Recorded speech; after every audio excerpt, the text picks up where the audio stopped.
జనవరి 24 మార్చి 5ని మీరు కావాలంటే ఎంక్వైరీ చేయొచ్చు. 2 సార్లు కృష్ణకాంత్ పార్క్ దగ్గర దొరికిండు, 2 సార్లు కృష్ణకాంత్ పార్క్ దగ్గర దొరికిండు. మక్కలు ఎరగొట్టారు, కింద మీద పగలు కొట్టారు. పవన్ కళ్యాణ్ గారిని కూడా చాలా ఘోరంగా తిట్టిండమ్మ. ఆ అభిమానులు వచ్చి కూడా పళ్ళు ఇరిగిపోయినట్టు కొట్టారు. ముందు 2 పళ్ళు ఉండేవాడు, చూడండి 2 పళ్ళు లేవు ముందు.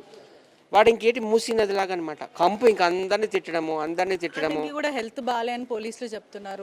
చెప్తున్నాను, ఆయనకి హెల్త్ బాగాలేదు, ఆయనకి బ్లడ్ క్యాన్సర్ ఉంది. నేను దగ్గర ఇంత బ్లడ్ పడింది అక్కడ. ఏమి స్వాతి, నేను దగ్గర పోలీస్ స్టేషన్ ఇంత బ్లడ్ పడింది అక్కడ. వాళ్ళే భయపడుతున్నారు ఇన్ని లోపల వేస్తే పోతాడేమని. ఎఫ్ఐఆర్ అయితే అయింది, వార్నింగ్ ఇచ్చి పంపించేసారా? మేమైతే చెప్పామండి తిట్టొద్దు అది అని చెప్పి పోలీసులు చెప్తే ఈసారి అన్ని పిఎంలు ఏంటి ఇంకా వదిలేసాను. మా కూడా అయ్యింది, కానీ ఆయన బాధ అనిపిస్తుంది. ఎందుకంటే తిట్టడం ఎందుకు, ఆయనకి ఆ ఏజ్ ఇలా తిని ఇంత నిమ్మడంగా ఉంటే బెటర్ నా అంటుంది. ఎందుకు ఎండాకాలం వస్తుంది, ఏమన్నా ప్రాబ్లం అయినా సత్యం మీదకి వస్తుంది చెప్పి, అందుకే సత్యం నువ్వు పట్టించుకోకు, నీ రూమ్ పిలుచుకోకు, ఆయనతో నువ్వు మాట్లాడకు, వీడియోలు చేయకని చెప్పేసి